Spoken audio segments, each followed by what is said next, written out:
Physics की online classes में आपका एक बार पुनः स्वागत है। देखो हमने पहली क्लास जो थी से प्रीवियस लेक्चर था अपना, हमने बात की थी डेविसन जर्मन प्रयोग की बात की थी कि डेविसन जर्मन प्रयोग क्या होता है, उसका उपकरण था, जो सेटअप व्यवस्था थी, उसकी व्यवस्था थी, उसके बारे में हमने पहले बात कर चुके हैं। हमने प्रूव किया था डी ब्रॉगली परिकल्पना, इसको प्रूव किया था डी ब्रॉगली परिकल्पना को हमने प्रूव किया था कि यदि कोई द्रव्य कण ठीक है गति करे तो वो किसकी तरह व्यवहार करेगा, तरंग की तरह व्यवहार करेगा। हमने क्या किया कि जो सेटअप व्यवस्था थी उससे एक्सपेरिमेंटल जो वेवलेंथ आई थी उसका मान डी ब्रॉगली तरंगदैर्घ्य के बहुत ही निकट था, इसलिए हम कह सकते हैं कि डी ब्रॉगली परिकल्पना क्या है, सत्य है। इस चैप्टर का जो लास्ट टॉपिक है वो है हाइजेनबर्ग का अनिश्चितता का सिद्धांत। इसका सिद्धांत हाइजेनबर्ग का अनिश्चितता का सिद्धांत। तो आप हेडिंग डालिए हाइजेनबर्ग का अनिश्चितता का सिद्धांत।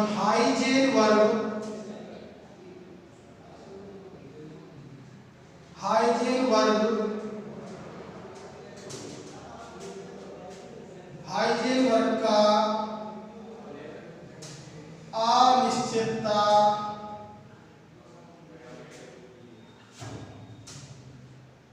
अनिश्चितता का सिद्धांत। हाइजेनबर्ग का अनिश्चितता का सिद्धांत, इसके बारे में हम आज बात करेंगे। हाइजेनबर्ग का अनिश्चितता का सिद्धांत। हाइजेनबर्ग जो वैज्ञानिक थे उन्होंने 1927 में जो द्रव्य कण होते हैं उनके लिए एक सिद्धांत दिया था, और उनका सिद्धांत क्या था कि किसी भी द्रव्य कण के लिए भाई कोई परमाणु आकार के, कैसे आकार के, परमाणु आकार के सूक्ष्म कणों के लिए बहुत ये जो सिद्धांत है ज्यादा सत्य है ये, ठीक है। तो जो परमाणु आकार के द्रव्य कण होते हैं उनकी स्थिति और संवेग दोनों का निर्धारण एक ही समय एक ही दिशा में सही नहीं किया जा सकता है। दोबारा सुनिए एक बार। 1927 में हाइजेनबर्ग का अनिश्चितता का सिद्धांत आया था। हाइजेनबर्ग ने द्रव्य कणों के लिए सिद्धांत दिया था। जब डी ब्रॉगली परिकल्पना सत्य हो गई, पता चल गया कि प्रकाश की कैसी प्रकृति है, द्वैत प्रकृति है, प्रकाश तरंग के रूप में भी गति करता है, कण के रूप में भी गति करता है। तो यहाँ 1927 में हाइजेनबर्ग नामक वैज्ञानिक ने एक सिद्धांत दिया था और उसने बताया कि किसी भी द्रव्य कण की स्थिति और संवेग का निर्धारण एक ही समय और एक ही दिशा में सही नहीं किया जा सकता। समझ में आई बात, ठीक है। दोबारा सुनिएगा। किसी भी कण की स्थिति और संवेग का निर्धारण एक ही समय या किसी क्षण पर, किसी समय पर और किसी दिशा में, एक ही दिशा में सही रूप से नहीं किया जा सकता। समझ में बात, मतलब अगर आप संवेग का मान संवेग सही निकालें तो किसमें अनिश्चितता होगी, स्थिति में अनिश्चितता होगी, और यदि स्थिति में अनिश्चितता, स्थिति सही है आपकी तो किसमें अनिश्चितता होगी, संवेग में अनिश्चितता होगी। समझ में आई बात, ठीक है। तो यहाँ बात कर लेते हैं कि इनका कथन क्या है कि एक ही समय या कह सकते हैं किसी द्रव्य कण की स्थिति एवं संवेग का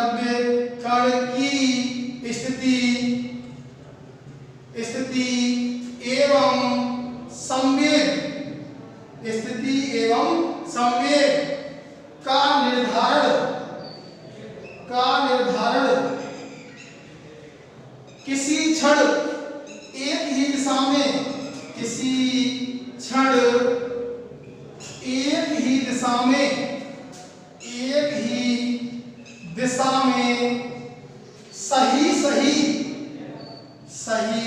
सही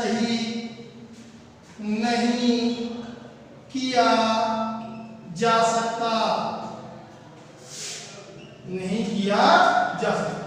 किसी द्रव्य कण की स्थिति और एवं संवेग का निर्धारण किसी क्षण एक ही दिशा में सही नहीं किया जा सकता।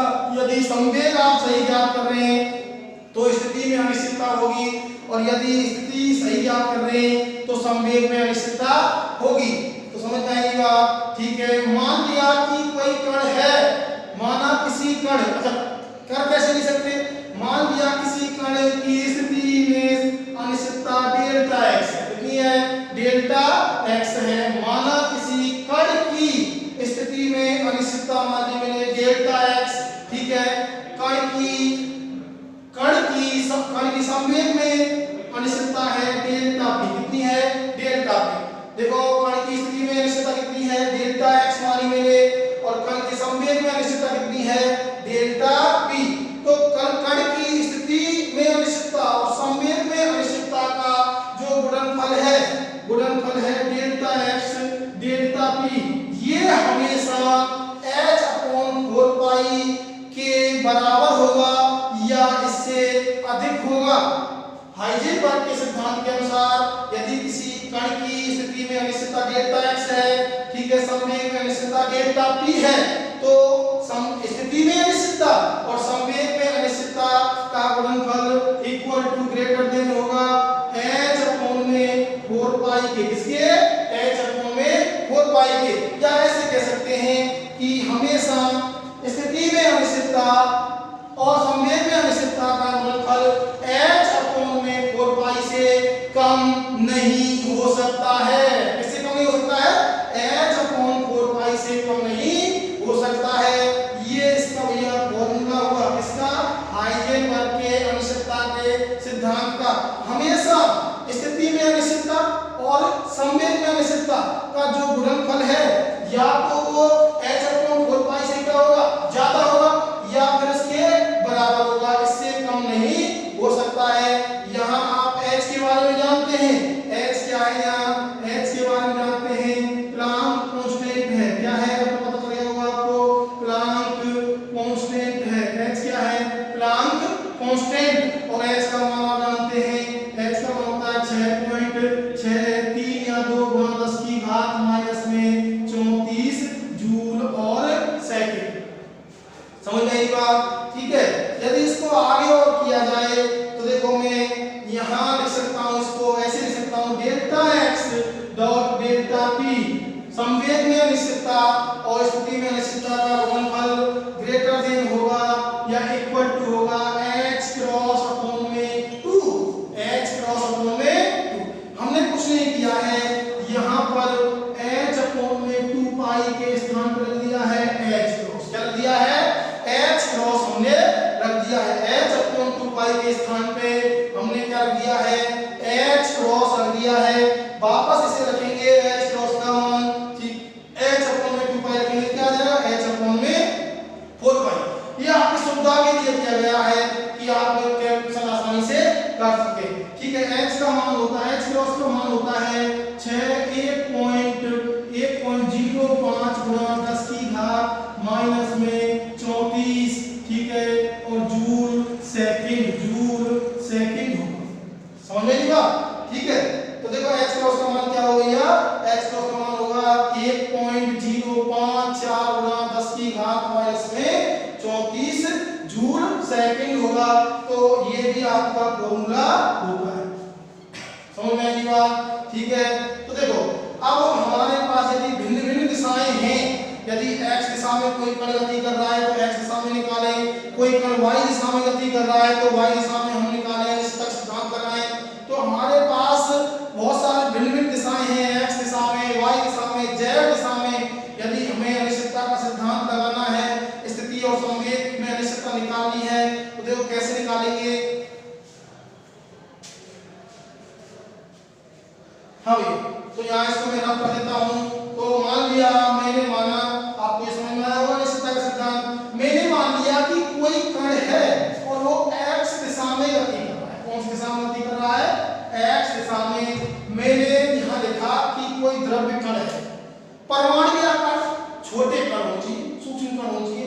तो कोई द्रव्य कण है, क्या है, द्रव्य कण, और वो x दिशा में गति कर रहा है। कहाँ गति कर रहा है, x दिशा में गति कर रहा है। x दिशा में जब गति कर रहा है तो मैंने मान लिया कि जो कण है उसकी स्थिति में अनिश्चितता, इसमें स्थिति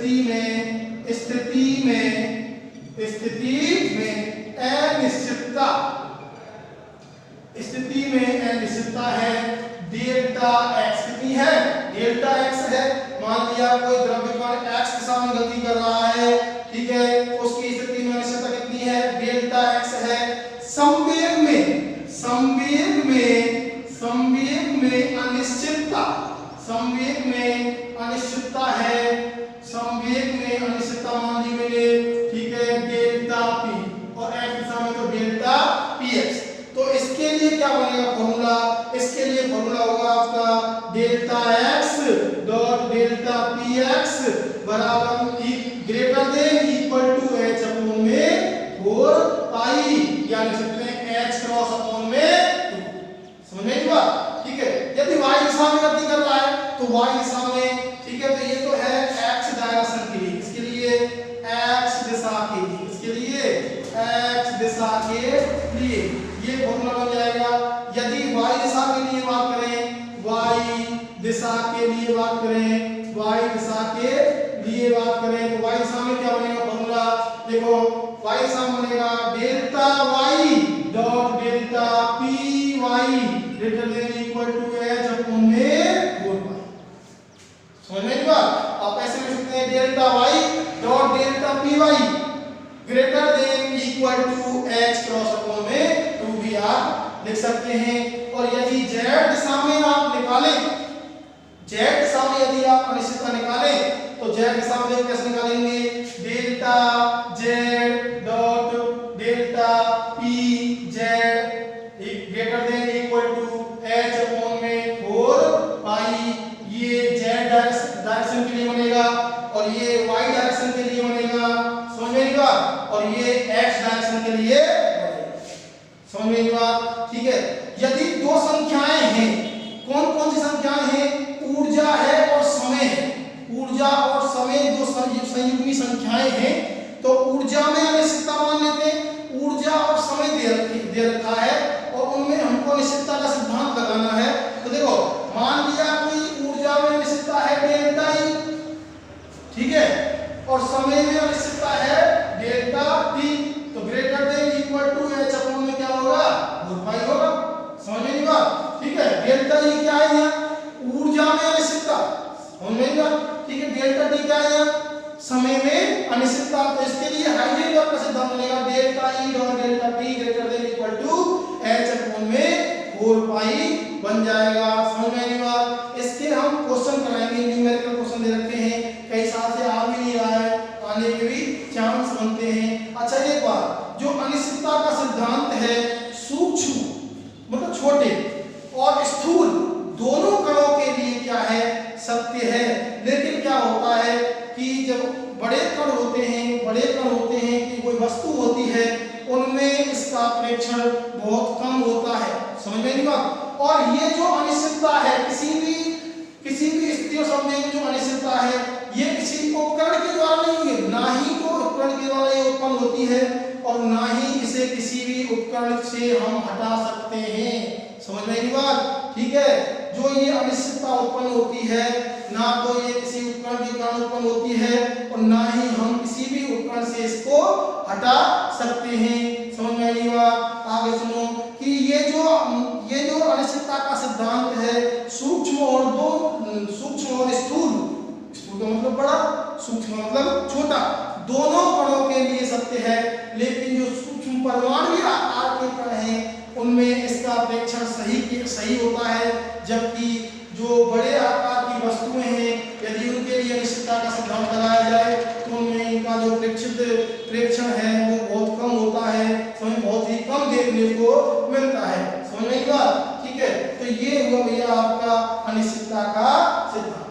अब यहाँ से आगे हम क्वेश्चन कराना स्टार्ट करेंगे इसके पार्ट के न्यूमेरिकल। ठीक है। तो देखो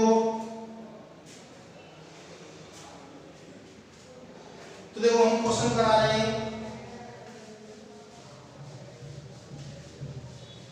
क्वेश्चन था भाई, ये किताब का आपका एग्जांपल है जो मैंने पहले नहीं कराया था, उसको देखो एक बार। मैं सबसे पहले तो किताब का एग्जांपल देखो।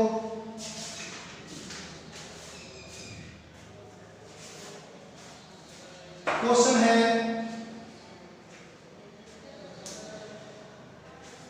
क्वेश्चन है भाई, एग्जाम्पल है, बहुत ही इंपॉर्टेंट है, ठीक है। इसके बारे में हम बताएंगे।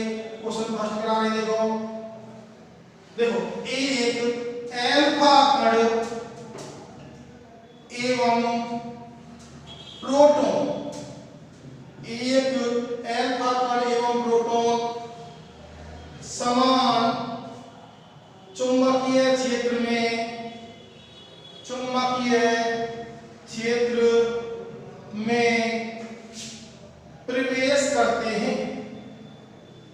प्रवेश करते हैं, एक एल्फा कण एवं प्रोटॉन समान चुंबकीय क्षेत्र में प्रवेश करते हैं।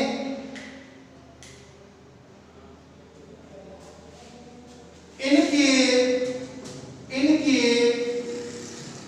वेग सदिशों के लंबवत, ध्यान दें भाई, लंबवत एल्फा कण व प्रोटॉन की गति इस प्रकार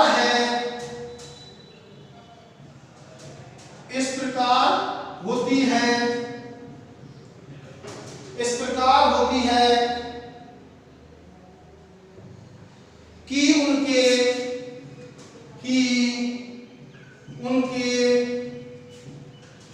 वक्रता पथों की त्रिज्या समान है, वक्रता पथों की त्रिज्या समान है। तो डी ब्रॉगली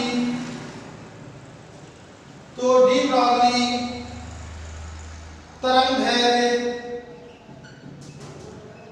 दैर्घ्य का अनुपात ज्ञात करो। ये क्वेश्चन है आपका। क्वेश्चन क्या कह रहा है कि एक एल्फा कण है, एक प्रोटॉन है और समान चुंबकीय क्षेत्र में इस प्रकार प्रवेश करते हैं कि उनके जो वेग सदिश हैं वो क्या है, दोनों के लंबवत हैं। कहने का मतलब इसका ये है कि जो वेग सदिश हैं वो क्या है, लंबवत, मतलब जो कण है, एल्फा कण है, प्रोटॉन है, वो एक समान चुंबकीय क्षेत्र में लंबवत गति कर रहा है। कैसे गति कर रहा है, लंबवत गति कर रहा है। जब लंबवत, आप ध्यान से सुनेगा, यहाँ बहुत ही समझने की बात है। ये चैप्टर नंबर आप 7 में पढ़ेंगे, ठीक है। विद्युत धारा के चुंबकीय प्रभाव जो आपका चैप्टर है उसमें आप इसको क्लियर करेंगे। लेकिन यहाँ पे थोड़ा सा आपको क्वेश्चन कराने के लिए बता देता हूँ कि कोई भी आवेशित कण जब एक समान चुंबकीय क्षेत्र में प्रवेश करता है तो एक समान चुंबकीय क्षेत्र में जब लंबवत प्रवेश करता है, ध्यान सुनो, कोई भी आवेशित कण जब एक समान चुंबकीय क्षेत्र में लंबवत, चुंबकीय क्षेत्र के लंबवत प्रवेश करता है तो उसका जो पथ है वो वृत्ताकार हो जाता है। क्या हो जाता है, वृत्ताकार हो जाता है। और यदि न्यून कोण में प्रवेश करता है तो उसका पथ सर्पिलाकार हो जाता है। कैसे हो जाता है, सर्पिलाकार हो जाता है, ठीक है। यदि 90 से नीचे के कोण पे थीटा 90 से कम है और कोई आवेश प्रवेश कर रहा है चुंबकीय क्षेत्र में, तो आपको पता होना चाहिए कि उसका पथ ऐसे बनता है, सर्पिलाकार बनता है। ऐसे बनता है, सर्पिलाकार बनता है। लेकिन यहाँ कह रहा है वो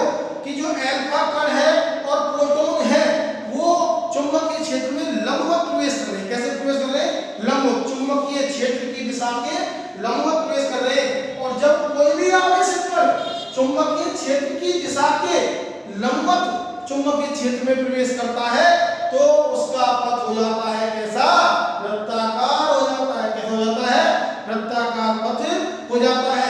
तो मैं आपको यहाँ बताऊं, मैंने ये चुंबकीय क्षेत्र बना लिया, चुंबकीय क्षेत्र, एक समान चुंबकीय क्षेत्र को क्रॉस से दर्शा रहे हैं, ठीक है। और ये मैंने एक समान चुंबकीय क्षेत्र बना लिया, ठीक है, कोई दिक्कत है।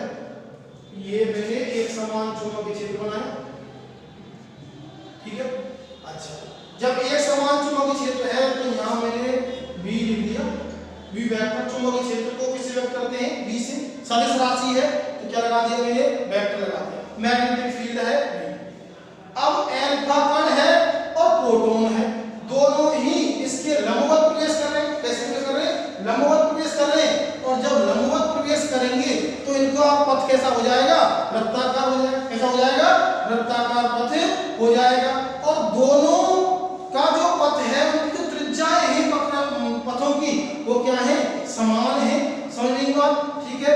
तो अल्फा कण को प्रवेश कराया तो मान लिया अल्फा कण ऐसे प्रवेश करेगा, यहाँ की दिशा है वेग है, ठीक है। एक तो है अल्फा कण और एक क्या है भैया, एक है प्रोटॉन P+। समझ में बात, ठीक है। एक तो अल्फा कण है और एक क्या है, प्रोटॉन है। P+ नाम दे दिया, अल्फा कण ले लिया, ठीक है। तो हमेशा चुंबकीय क्षेत्र की लंबवत गति करेंगे तो इनका पथ कैसा हो, चुंबकीय क्षेत्र की लंबवत गति कराइए, ठीक है। तो यहाँ कोण कितना हो गया, 90 डिग्री में। कितना हो गया, 90 डिग्री। ये वेग सदिश की दिशा है और ये किसकी दिशा है, चुंबकीय क्षेत्र की दिशा है। समझ में आई बात, ठीक है। तो जब कोई कण वृत्ताकार, जब कोई कण एक समान चुंबकीय क्षेत्र में लंबवत प्रवेश करता है तो उसका पथ कैसा हो जाता है, वृत्ताकार हो जाता है। कैसा हो जाता है, वृत्ताकार पथ हो जाता है। समझ में बात। अब दोनों कण हैं, प्रोटॉन है अल्फा कण है, दोनों का पथ वृत्ताकार हुआ, ठीक है। दोनों का पथ वृत्ताकार हुआ, दोनों की क्वेश्चन में देखा उसने, क्वेश्चन लिखा दोनों की वक्रता पथों की त्रिज्या क्या है, समान है। समझ में नहीं बात, ठीक है। तो त्रिज्या दोनों समान है, एक ही परिधि पर गति करेंगे तो त्रिज्या मैंने यहाँ मान ली स्मॉल, कितनी मान ली, स्मॉल r मान ली और v वेग से प्रवेश किया है, ठीक है।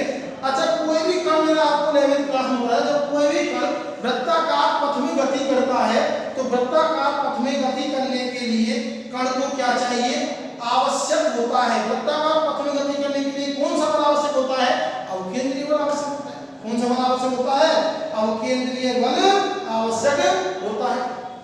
समझ में नहीं बात, ठीक है। दोबारा सुनो एक बार, जब कोई भी कण एक समान चुंबकीय क्षेत्र के लंबवत प्रवेश करता है तो उसका पथ हो जाता है वृत्ताकार। आवेशित कण की बात कर रहे हैं और अल्फा और प्रोटॉन दोनों ही कैसे कण हैं, आवेशित कण हैं, ठीक है। तो इनका पथ कैसा हो गया, वृत्ताकार हो गया। दोनों के कणों, दोनों के वृत्ताकार पथों के कणों की जो वृत्ताकार पथ बना है, दोनों के पथों की त्रिज्या क्या है, समान, दोनों के मान ली स्मॉल। अब कोई भी कण है वृत्ताकार पथ में कब गति करेगा, उसके पास कौन सा बल होना चाहिए, अवकेंद्रीय बल होना चाहिए। कौन सा बल होना चाहिए, अवकेंद्रीय बल होना चाहिए। तो दिक्कत यहाँ है कि यहाँ पर अवकेंद्रीय बल कहाँ से प्राप्त होगा, तो हमेशा जब कोई कण एक समान चुंबकीय आवेशित कण एक समान चुंबकीय क्षेत्र में, ठीक है, वृत्ताकार पथ में गति करता है तो उसको आवश्यक अवकेंद्रीय बल उस पर लगने वाले चुंबकीय बल से प्राप्त, किससे बल प्राप्त होता है, चुंबकीय बल से प्राप्त होता है। और ये चुंबकीय बल में आप बता दूं, 7-8 पढ़ेंगे, चुंबकीय बल जो आपका होता है, चुंबकीय बल होता है F B बराबर में Q V V। समझ में नहीं बात, ठीक है। Q क्या है, आवेश कण का, V क्या है, एक समान चुंबकीय क्षेत्र, V क्या है, V, ठीक है। तो ये हुआ चुंबकीय बल। कौन सा बल हुआ, चुंबकीय बल। अब कण वृत्ताकार पथ में गति कर रहा है, उसके लिए आवश्यक अवकेंद्रीय बल कौन प्रदान करेगा, चुंबकीय बल। तो जब प्रदान कर रहा है तो चुंबकीय बल और अवकेंद्रीय बल दोनों क्या होंगे, बराबर होंगे। तो मैं ऐसे लिख सकता हूं, ठीक है। अवकेंद्रीय बल आप जानते हैं, अवकेंद्रीय बल कितना होता है, अवकेंद्रीय बल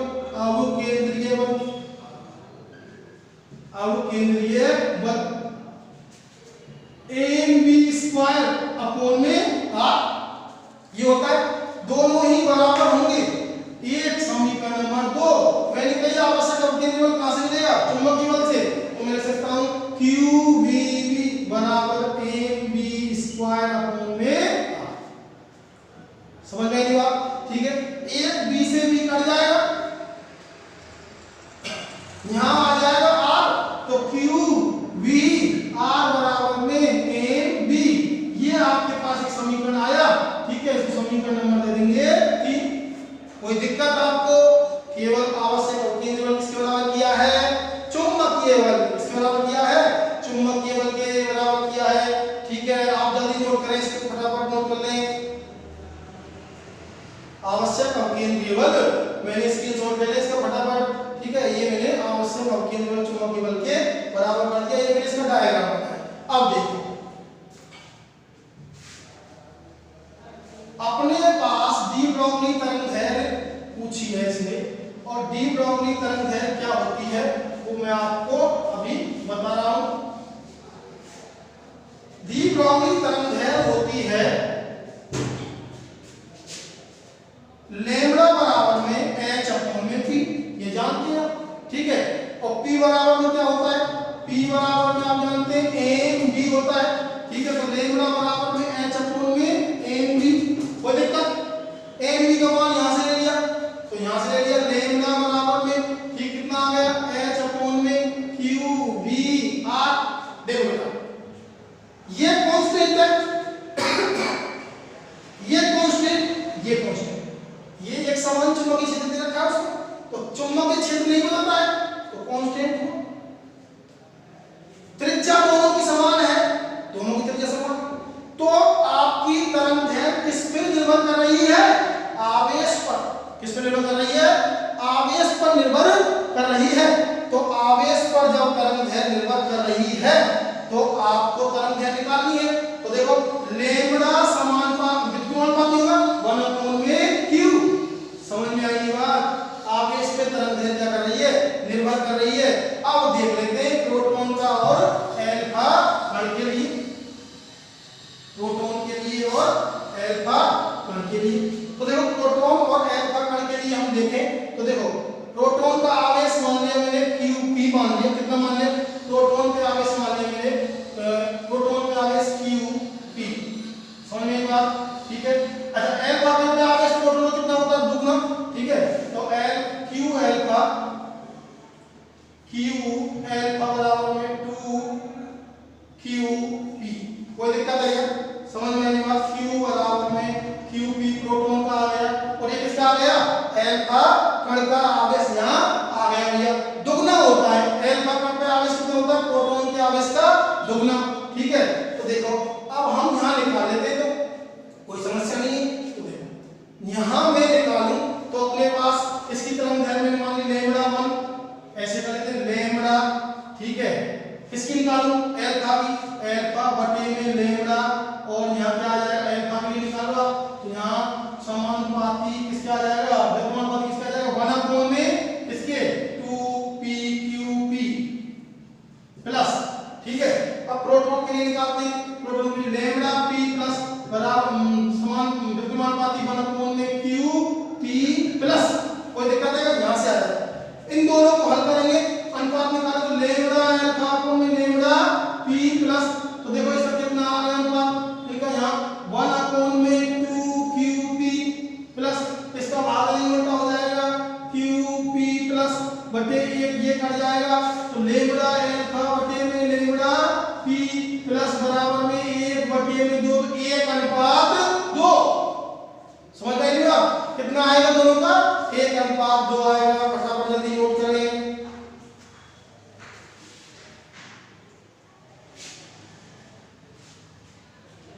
हाँ भाई नोट कर लिया होगा आपने क्वेश्चन, तो आपको एक क्वेश्चन समझ में आया कि जो आवश्यक अवकेंद्री बल है, कोई भी आवेशित कण जब एक समान चुंबकीय क्षेत्र में प्रवेश कर रहा है तो आवश्यक अवकेंद्री बल कहां से मिलेगा, आवश्यक अवकेंद्री बल से प्राप्त होता है, किससे प्राप्त होता है, चुंबकीय बल से प्राप्त होता है। तो यहाँ हमने पथ कैसा होता है, वृत्ताकार होता है, यहाँ हमने अल्फा कण और प्रोटॉन के लिए तरंग दैर्घ्य का अनुपात निकाला, ये आपकी तरंग दैर्घ्य का अनुपात आया, ठीक है। अब हम अगले हाइजेनबर्ग का सिद्धांत है उसके हम क्वेश्चन कर लेते हैं एक बार कि उसके क्वेश्चन क्या बनते हैं हाइजेनबर्ग के अनिश्चितता सिद्धांत के। तो देखो आपके एग्जांपल हैं,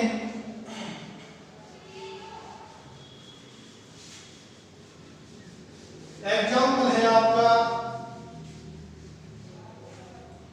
एग्जांपल क्या है आपका, यदि किसी इलेक्ट्रॉन की स्थिति में अनिश्चितता, एग्जांपल है यदि किसी इलेक्ट्रॉन की स्थिति में अनिश्चितता यदि किसी इलेक्ट्रॉन की स्थिति में अनिश्चितता 0.1 nm है, 0.1 nm है, तो इसके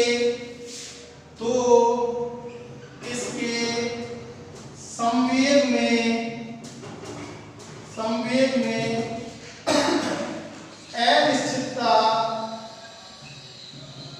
अनिश्चितता ज्ञात, तो इसके संवेग में अनिश्चितता ज्ञात।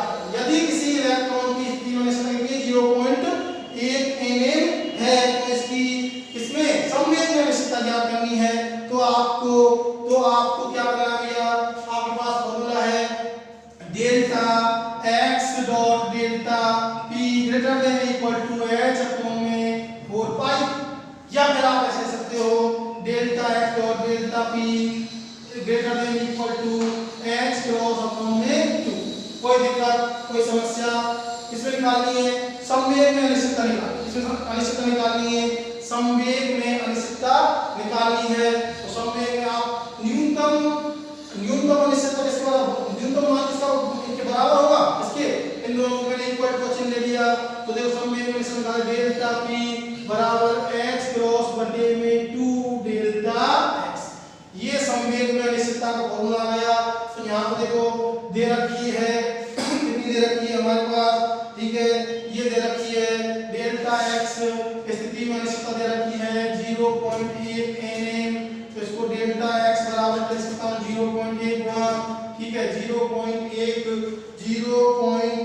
गुणा और यहाँ 10 की घात माइनस में 9।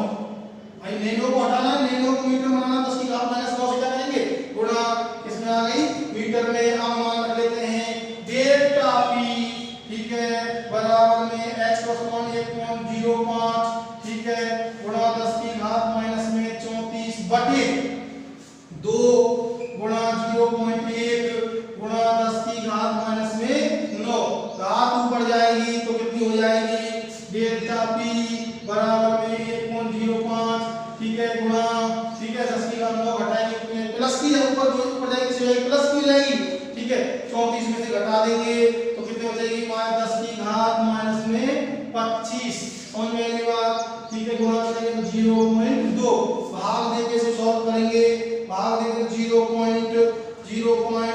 कितना आएगा, 0.53 लगभग आएगा, डेल्टा p सॉल्व कर लेना, भाग देके यहाँ 0 बढ़ा लेना तो आसानी से हो जाएगा 0.53 गुणा 10 की घात माइनस में 24 kg।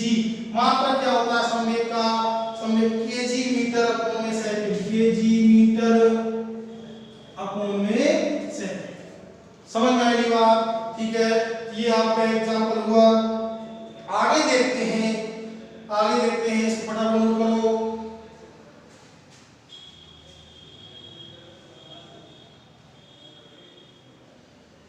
हाँ, अगला क्वेश्चन देखो, अगला क्वेश्चन देखते हैं, देखो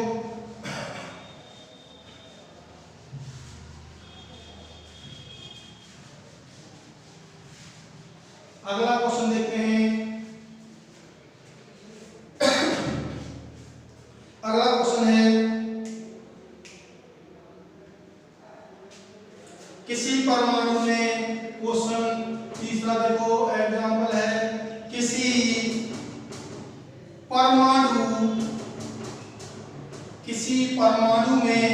परमाणु में एक उत्तेजित ऊर्जा स्तर का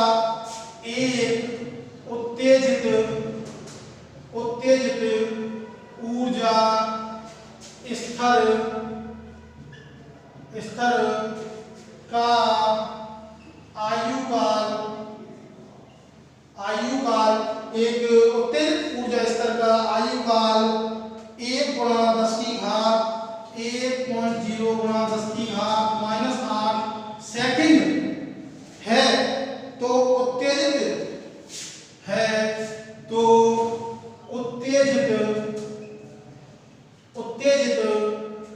अवस्था से संक्रमण में, तो उत्तेजित अवस्था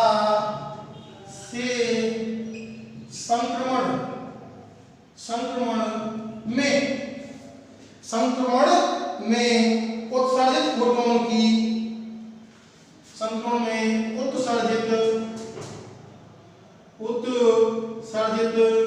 फोटोन की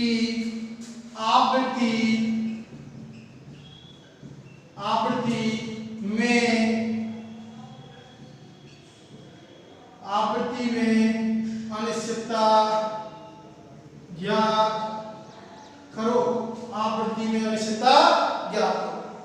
किसी परमाणु में एक उत्तेजित ऊर्जा स्तर का आयुकाल इतना दे रखा है, 1 × 10⁻⁸ सेकंड दे रखा है।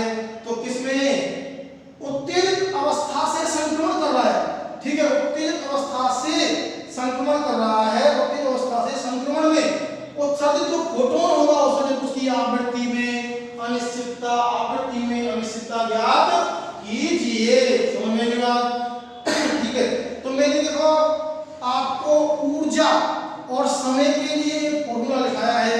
फॉर्मूला ये है आपका, ऊर्जा और समय जो संयुग्मी जो संख्याएं हैं इनके लिए अनिश्चितता का सिद्धांत क्या बनेगा?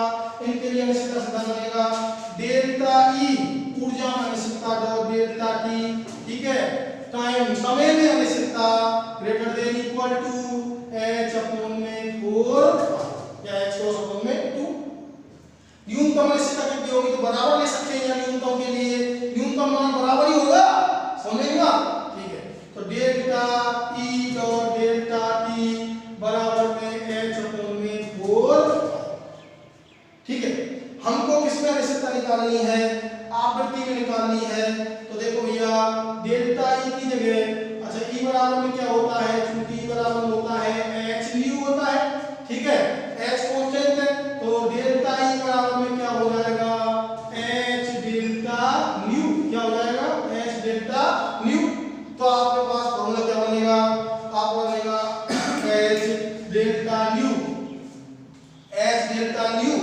डॉट डेल्टा टी, ठीक है, बराबर में h अपॉन में 4 पाई।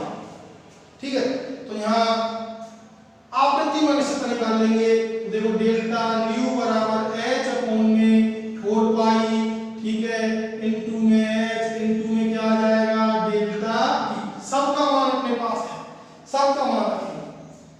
डेल्टा न्यू बराबर 6.63 10 की घात -34, ठीक है, इसका मान 4 गुणा 3.14 गुणा 6.63 गुणा 10 की घात -34, ठीक, गुणा 10 की घात -8। कोई समस्या है क्या? कोई समस्या है?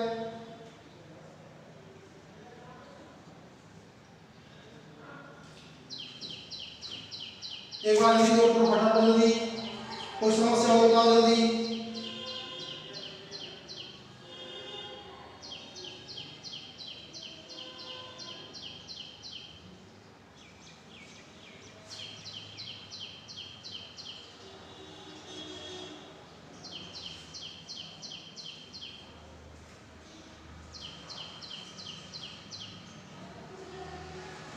ठीक है, इस सब का हम गुणा भाग करेंगे और आपको सॉल्व करने पर क्या प्राप्त हो जाएगा? इसकी क्या प्राप्त हो जाएगी? आवृत्ति में अनिश्चितता प्राप्त हो जाएगी। आवृत्ति में अनिश्चितता प्राप्त हो जाएगी आपको। और आवृत्ति में अनिश्चितता मैं बता देता हूँ कितनी प्राप्त होगी। ये तो डायरेक्टली कट ही रहा है, ठीक है, ये तो डायरेक्ट आपको कट जाएगा, ये तो कट रहा है, ठीक है, बचा को ऐसा बड़ा करेंगे, घात कहां से जाएगी? ऊपर चल जाएगी। तो मैं इसका आपको आंसर बता देता हूं, डेल्टा न्यू बराबर में कितना आ जाएगा?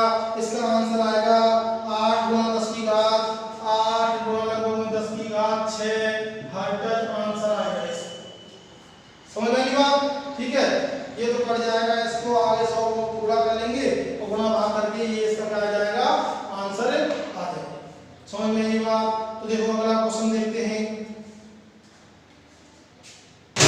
देखते हैं। हाँ, इसको हम रब कर देते हैं। अगला क्वेश्चन देखते हैं।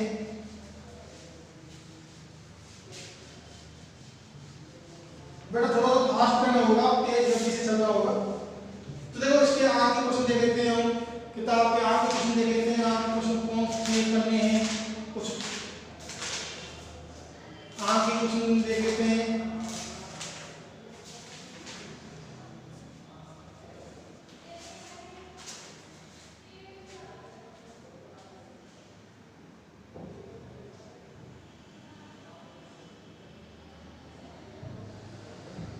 हाँ क्वेश्चन देखो, क्वेश्चन नंबर आंकिक क्वेश्चन, आंकिक प्रश्न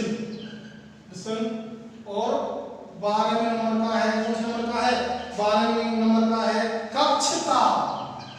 कक्षता, कक्षता T बराबर में कमरे का ताप है केल्विन, केल्विन पर न्यूट्रॉन, पर न्यूट्रॉन तापीय साम्य में है। न्यूट्रॉन तापीय साम्य में है। कक्ष ताप पर मतलब कमरे के ताप पर कितने पे? 300 केल्विन पर न्यूट्रॉन तापीय साम्य में है। तो इसकी डी ब्रॉगली, तो इसकी डी ब्रॉगली, डी ब्रॉगली तरंगदैर्घ्य, तरंगदैर्घ्य ज्ञात, क्या ज्ञात करनी है? डी ब्रॉगली तरंगदैर्घ्य ज्ञात करनी है। तो मैंने आपको अनावेशित कण के लिए डी ब्रॉगली तरंगदैर्घ्य का फॉर्मूला बताया था, और अनावेशित कण के लिए डी ब्रॉगली तरंगदैर्घ्य का फॉर्मूला मैं आपको पहले बता चुका हूं। आवेशित कणों के लिए बताया था, न्यूट्रॉन के लिए, तापीय न्यूट्रॉन के लिए बताया था।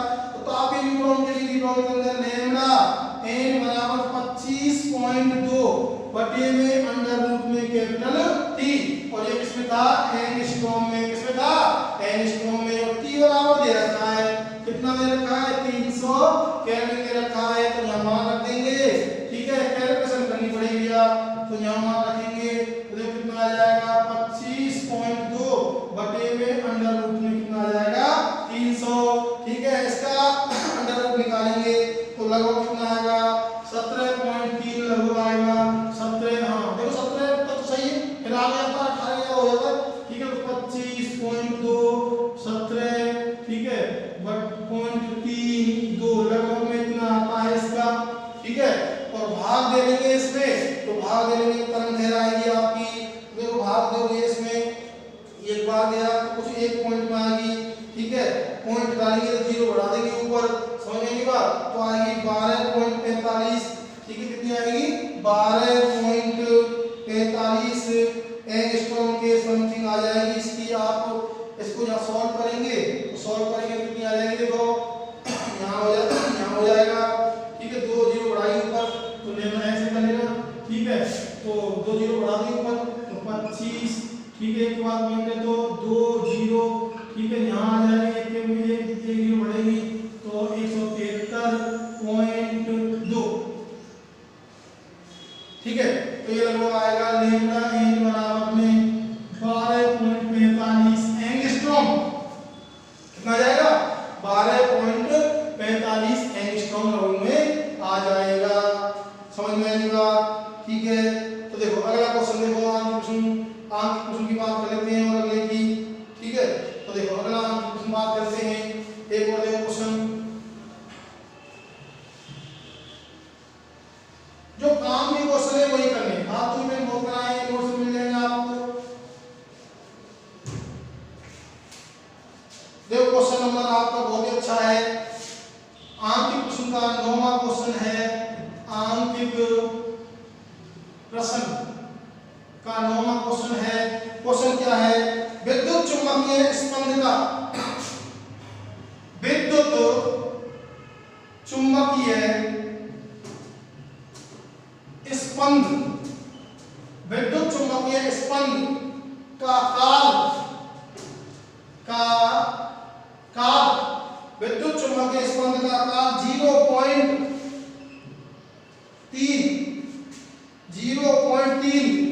मिली सेकंड है, मिली सेकंड है। फोटोन की ऊर्जा में अनिश्चितता ज्ञात करो। समझ में बात, ठीक है। विद्युत चुम्बकीय स्पंद का काल 0.3 कितना मीटर मिली सेकंड है, कितना है? मिली सेकंड है। तो क्या ज्ञात करनी है आपको, ठीक है। अनिश्चितता ज्ञात करेंगे किसमें, ऊर्जा में, फोटोन की ऊर्जा में अनिश्चितता। तो देखो मैंने संबंध दिखाया था डेल्टा ई ऊर्जा फोटोन की डेल्टा टी, ठीक है, greater than equal to h upon में 4 पाई, ठीक है। यहाँ इसमें अनिश्चितता ज्ञात करनी है तो डेल्टा ई न्यूनतम मान ले लेंगे, ठीक है, बराबर लगाते हैं यहाँ न्यूनतम मान बराबर हो सकता है इसका h अपॉन में 4 पाई, ठीक है, डेल्टा टी। ये दे रखा है आपके पास डेल्टा टी कितना दे रखा है 0.3 मिली सेकंड दे रखा है, तो डेल्टा टी बराबर इसको बदल देंगे 0.3 गुणा 10 की घात माइनस 3, ये आ गया सेकंड में आ जाएगा, कितना आ जाएगा सेकंड में आ जाएगा। मान यहाँ रख देंगे, देखो मान रखेंगे तो यहाँ पे आ जाएगा डेल्टा टी बराबर में 6.6 3 गुणा 10 की घात माइनस में 34 बटे में 4 गुणा में 3.14 गुणा, ठीक है, डेल्टा टी का मान कितना है 0.3 गुणा 10 की घात माइनस में 3 प्लस की हो जाएगी, ऊपर जाएंगे, इसका गुणा भाग आप करेंगे और गुणा भाग करके आप भाग देंगे तो आपके पास लगभग में कितनी प्राप्त होगी 1.76। तो ये डेल्टा ई बराबर पूरे प्राप्त होगी 1.76 गुणा भाग देंगे पहले 10 की घात माइनस में हो जाएगी 31, 10 की घात माइनस में 31 जूल में होगी, इसकी होगी ऊर्जा जूल में होगी। समझ में आई बात, ठीक है, आप नोट कर लेंगे इस फटाफट जल्दी। अच्छा एक क्वेश्चन और है,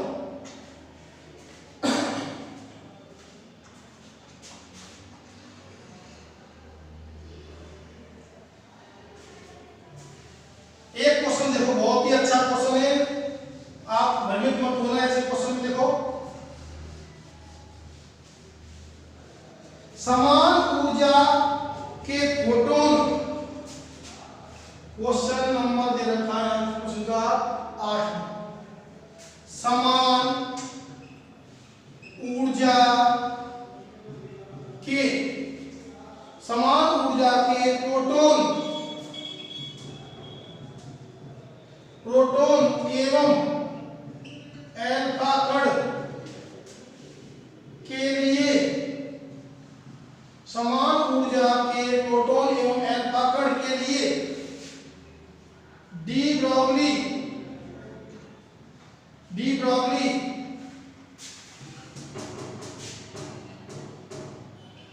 तरंग दैर्घ्यों का अनुपात ज्ञात करो,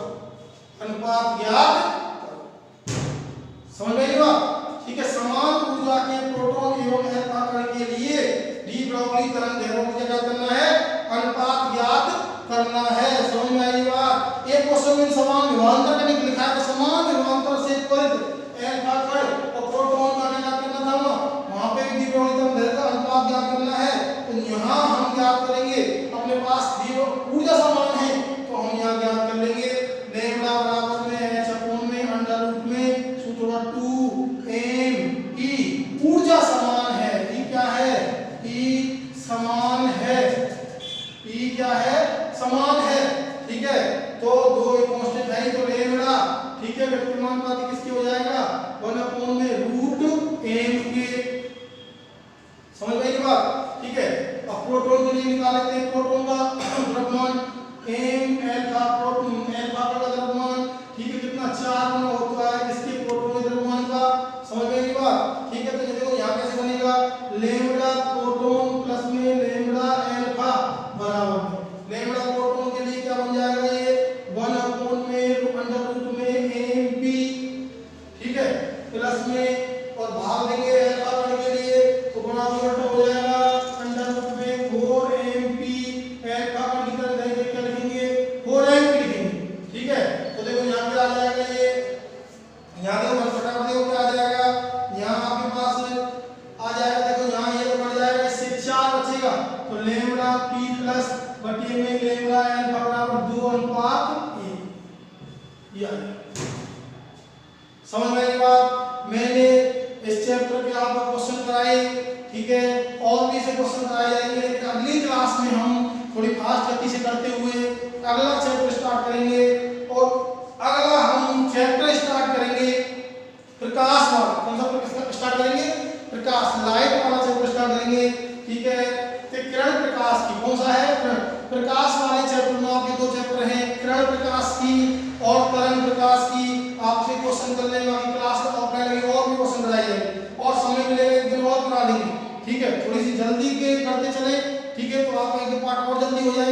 तो आपके ये मैंने क्वेश्चन बनाए, बाकी के कुछ अनइम्पोर्टेंट क्वेश्चन भी हैं वो आपको फालतू के नहीं करने, कैलकुलेशन बहुत लंबी है, फालतू के नहीं करने, आप पर्सनली वैसे पूछ सकते हो, कोई दिक्कत नहीं, समझ में बात, ठीक है।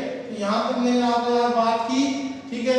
अगली क्लास लगेगी तो हम स्टार्ट कराने वाले हैं चैप्टर नंबर क्या है, किरण प्रकाश की, समझ में आई बात, ठीक है। आप घर पढ़िए, पूरा चैप्टर हो गया कंप्लीट, एक बार चैप्टर पढ़िए, फिर जो जितने भी क्वेश्चन कराए क्वेश्चनों करिए, समझ में आई बात, ठीक है। धन्यवाद।